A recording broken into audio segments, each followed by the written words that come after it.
Good morning, class.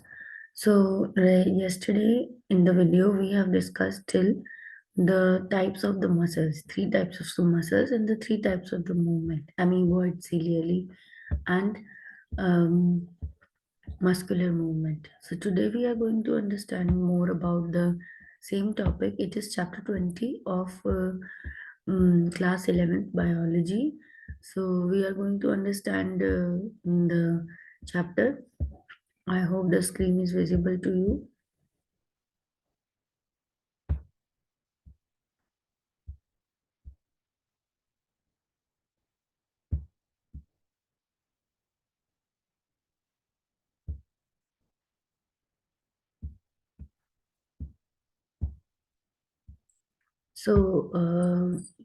You are looking at the type of the muscles, skeletal muscles, and we have discussed their properties as well. Diagram is given and their points is given. I'm Hemlata Yadav with you.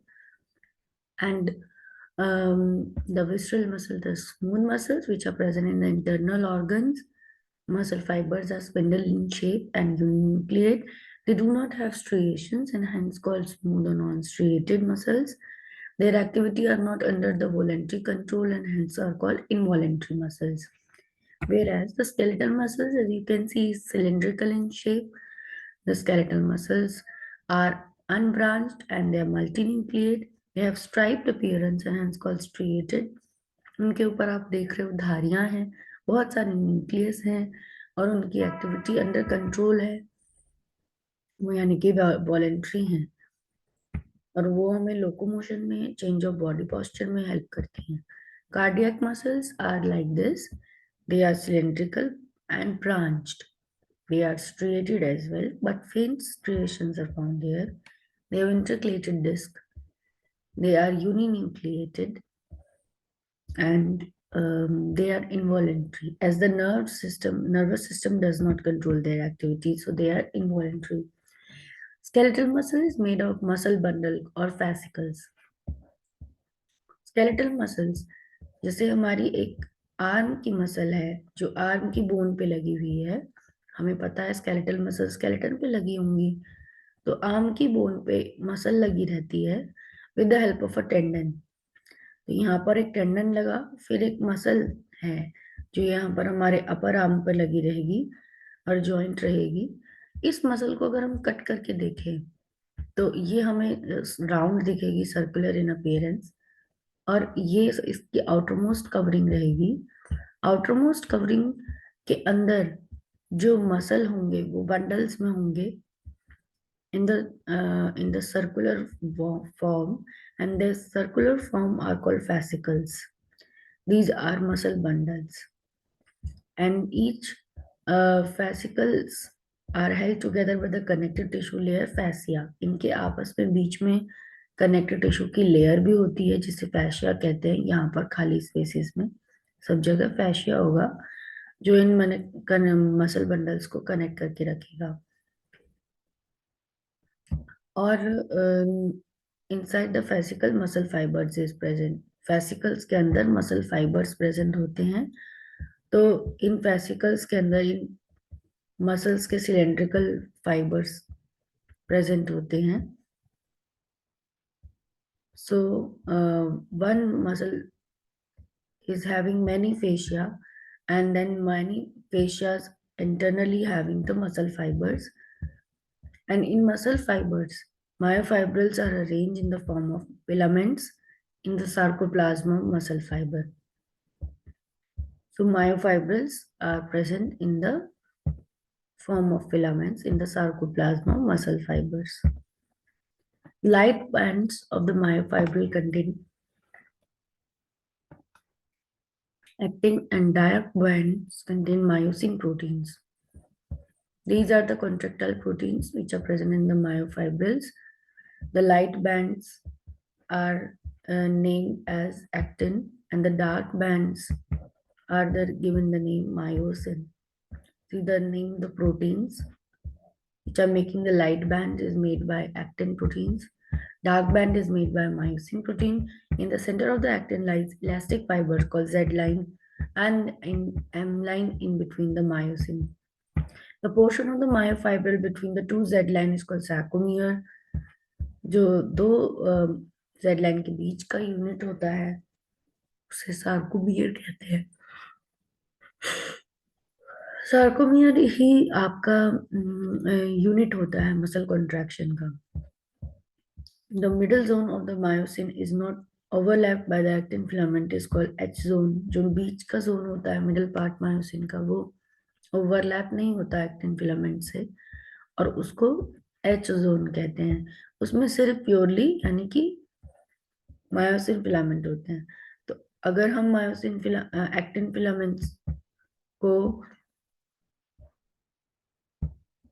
Filaments को अगर हम orange line से बनाएं for example in lines को जानने के लिए जो लाइन दी हुई है तो एक जेड लाइन के दोनों तरफ एक्टिन लगे रहते हैं.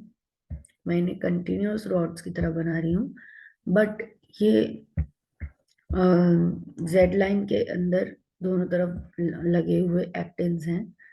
एंड मायोसिन इसके अंदर ब्राउन से मैं बना रही हूँ क्योंकि वो डार्क होता है. इसके बीच में होता है मायोसिन ऐसे. तो जो एच जोन होता है वो सिर्फ मायोसिन का पार्ट रखता है और एच जोन के बीच में एम लाइन होती है. और जो मायोसिन का जोन है और एच लाइन मायोसिन की H zone is the myosin zone and M line is the myosin midline. And same way, there is the actin bands which are there at the Z line. Center of the actin band is there of the Z line. And from one Z line to another Z line, it's called sarcomere. So you can see here, Z line is connecting the blue color actin filaments which are there. So Z line is attaching with these actin filaments which are marking with the orange on the blue. And the both the sides Z line have the actin filaments. These are actin filaments, sky blue color filaments. And in between the actin filament there are myosin filaments which are like this. Their heads are projecting outwards and their tail and their filaments are inside combined form. And I band and A band, you know that A band is formed of the myosin. So A band myosin के ऊपर A band line लिखा हुआ है and I band is formed of the actin filament. तो उनके ऊपर I band लिखा हुआ है. A band के बीच में आप देख रहे हो Z zone है जो सिर्फ मायोसिन का जोन है. इसके बीच में ही M line होती है जो यहाँ भी दिखाने रखी. और इस तरफ आप देखोगे कि मसल का स्ट्रक्चर दिखाया हुआ है. मसल फाइबर है, इसके अंदर फैसिकल्स हैं जैसा कि आपने देखा था.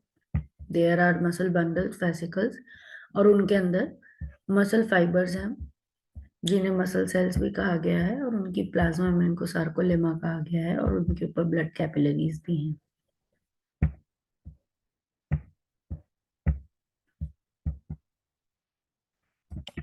Structure of contractile protein. Actin filament का स्ट्रक्चर कैसा है? Each actin filament is made up of three types of protein, namely F-actin, tropomyosin, and troponin. Each F-actin is a polymer of monomeric G-globular actins. So filamentous actin, F is for filamentous. So this is filamentous actin, which is made up of globular proteins subunits. Globular actins. Actins is a type of protein. You know the proteins are the polymers of amino acids. So F-actin is also a globular type of three-dimensional type of protein, but when it comes in the chain form, then it make a filament and that becomes F-actin molecule, which is shown here like by the green color. And globular actin is shown by one circular structure. So globular actin आपस में polymerize होता रहता है और F-actin बनाता रहता है. And each F-actin is a polymer of monomeric G globular units. Two F-actin are helically wound to each other Two filaments of tropomyosin also run close to the F actin along their length. तो tropomyosin का भी सब unit उसके ऊपर ही run कर रहा होता है। आप देख रहे हो ट्रोपोमायोसिन का भी स्ट्रैंड कवर कर रहा है एक्टिन को, एफ एक्टिन को स्टेबिलिटी दे रहा है। Two F actin are helically wound to each other. Two filaments of tropomyosins are also run close to the F actin. So दो एफ एक्टिन है, उनके ऊपर दो ट्रोपोमायोसिन लगे हुए हैं एंड एक्टिव साइट्स को मास्क कर रही हैं ये थ्री सर्कुलर प्रोटीन्स जिनको ट्रोपोनिन कहा गया है। तो troponin is also there which is a complex of protein present at the regular interval on the tropomyosin. Troponin masks the binding site of the myosin. Myosin यहाँ पर जुड़ता है actin से, इस वजह से ये बाइंडिंग साइट होती है मायोसिन की, जिनको ये मास्क करके रखता है ट्रोपोनिन।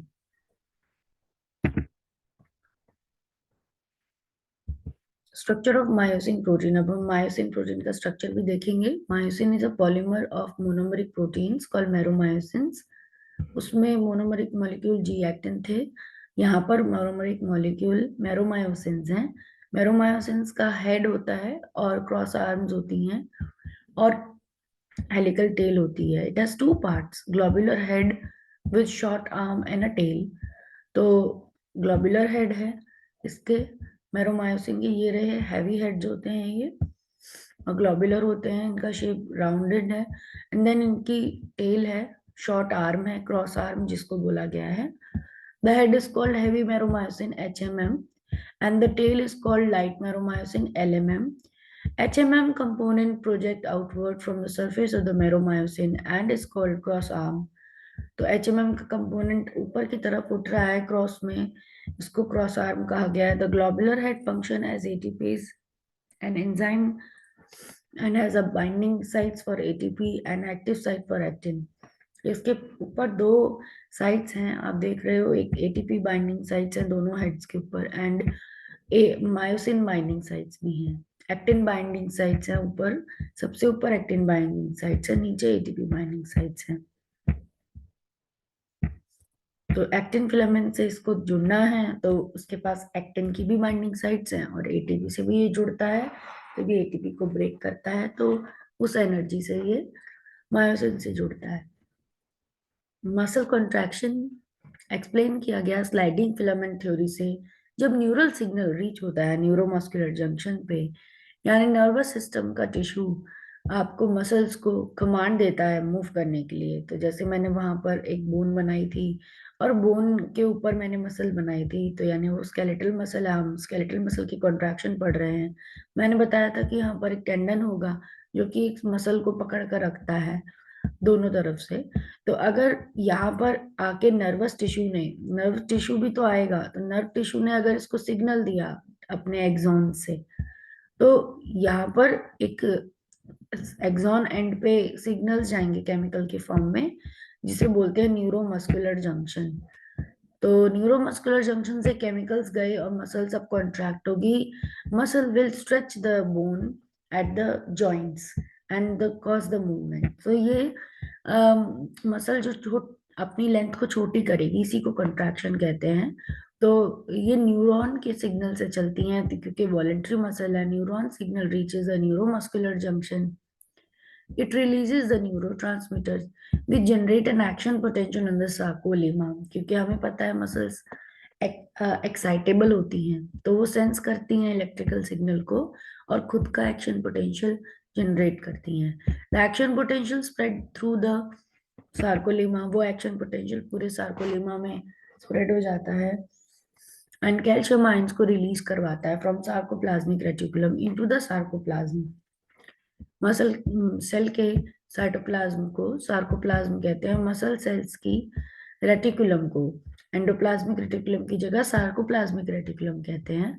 वो सार्कोप्लाज्मिक रेटिकुलम कैल्शियम आयंस को रिलीज कर देती है इनटू द सार्कोप्लाज्म। अब ये मसल सेल्स हैं जो सिलेंड्रिकल शेप के हैं, तो मसल सेल्स के अंदर देर आर प्लाज्मा मेम्ब्रेन में कुछ ऐसे टी ट्यूब्यूल्स नाम के तरह के स्ट्रक्चर होते हैं जहां पर जो सार्कोप्लाज्मिक रेटिकुलम होती है, एंडोप्लाज्मिक रेटिकुलम है मसल सेल्स की, वो कैल्शियम आयंस उसको रिलीज कर देती है, बहुत सारे कैल्शियम आयन को रिलीज कर देती है, क्योंकि वहां पर न्यूरोट्रांसमीटर आया है, नर्व नर्व टिश्यू ने उसको मैसेज दिया है कॉन्ट्रैक्शन के लिए। तो नर्वस टिश्यू से मैसेज मिलते ही सार्कोप्लाज्मिक रेटिकुलम मैसेज दे रही है, कैल्शियम उसने रिलीज कर दिया है, और अब कैल्शियम रिलीज होते ही सार्को एंडोप्लाज्म में आ गया है और कैल्शियम ने ट्रोपोनिन को बाइंड कर लिया है, और एक्टिन फिलामेंट्स अब उससे ट्रोपोनिन हट गया एक्टिन फिलामेंट्स की बाइंडिंग साइट से, एंड अब वो एक्टिवेट हो गई है मायोसिन के लिए, मायोसिन उससे जुड़ सकते हैं। तो कैल्शियम जो हिडन थी, जो ट्रोपोनिन हाइड कर रहा था एक्टिन की साइट्स को, उनको रिलीज कराता है calcium. The myosin head binds to the active sites on the actin to form a cross bridge.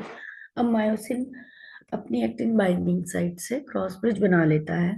This utilizes the energy from the hydrolysis of ATP, और ये एनर्जी यूज करके, ATP को तोड़कर energy use करके, उस energy से actin filaments को centre की तरफ, ए बैंड की तरफ पुल करता है। As a result, Z-line limiting the sarcomere are pulled closer together, causing the shortening of the sarcomere. So दोनों Z lines की जो A bands हैं वो अंदर की तरफ पुल होते हैं, जिससे सार्कोमियर छोटा होता है, कॉन्ट्रैक्शन होता है मसल्स में। यहाँ पे आप देख रहे हो स्लाइडिंग फिलामेंट थ्योरी का डायग्राम। मायोसिन जो है उसके आपने स्ट्रक्चर देखे कि मायोसिन हेड है, हाई एनर्जी जो है फर्स्ट स्टेप देख रहे हो, तो फर्स्ट स्टेप में myosin head attaches to the actin myofilament forming a cross bridge. So actin filament पे मायोसिन हेड जो है अटैच हुआ है, एडीपी और पीआई रिलीज हुआ है, एंड हाई एनर्जी कॉन्फ़िगरेशन से वो उसे अंदर की तरफ खींचेगा, arrow is toward the centre, and it has pulled it inside the center.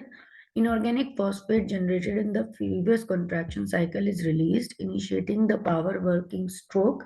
The myosin head pivots and bends it and pulls on the actin filament, sliding it towards the M line. Then ADP is released. ADP is also released when the actin filament is pulled inside. And then ATP, again, one more ATP comes and it join the myosin low energy configuration, and as new ATP attaches to the myosin head, the link between the myosin and the actin weakens and the cross bridge detach.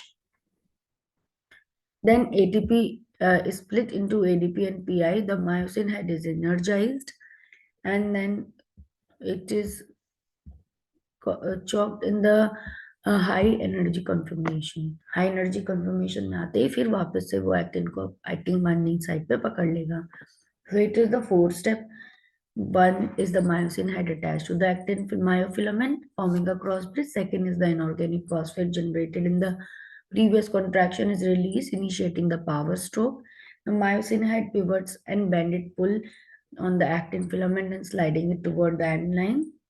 ADP release हो जाता है, then again ATP जुड़ जाता है low energy configuration से myosin के, and then इसके hydrolysis की एनर्जी से again it is able to connect to the actin filaments. So आपका ये स्लाइडिंग फिलामेंट थ्योरी यहाँ पर कंप्लीट होता है। Types of muscle fibre, red muscle fibres, white muscle fibres. यहाँ पे आप देख रहे हो मायोग्लोबिन ज्यादा है रेड फाइबर्स में, एंड माइटोकॉन्ड्रिया भी ज्यादा होती है, एटीपी भी इसको ज्यादा मिलता है कॉन्ट्रैक्शन के लिए। एंड व्हाइट मसल फाइबर्स में ये कम होता है myoglobin. Red muscles they are red in colour due to the presence of high content of myoglobin. Myoglobin एक ऑक्सीजन कैरिंग पिगमेंट है मसल्स में। They contain a plenty of mitochondrias, mitochondria ज्यादा होती है रेड मसल्स में। These muscles are aerobic muscles, ये muscles aerobic होती हैं, एयर से ये एटीपी बनाती हैं। वैसे तो सभी एयर से एटीपी बनाते हैं, बट ये ज्यादा एरोबिक एक्टिविटीज में काम आती हैं। They are white in colour due to the presence of less content of myoglobin, कम होता है यहाँ पर। They contain a less number of mitochondrias. These muscles are called anaerobic muscles. Skeletal system अब स्टार्ट होने वाला है, तो this is a next part of this chapter. इस चैप्टर में आपको मसल्स, मस्कुलर सिस्टम, मसल्स के बारे में, फिजियोलॉजी के बारे में, उनकी मसल कंट्रैक्शन के muscle contraction, theory of muscle contraction के बारे में समझाया था।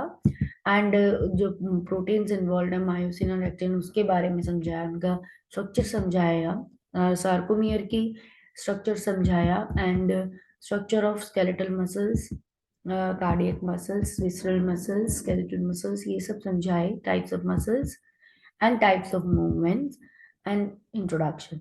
So अभी हमने फर्स्ट पार्ट कवर किया है मस्कुलर सिस्टम और मसल्स का मूवमेंट में. The skeletal system we will be doing in the next video. I hope आपको ये समझ में आया होगा and you will enjoy the session, and if you like, then share and subscribe. Happy learning to everyone. Bye bye.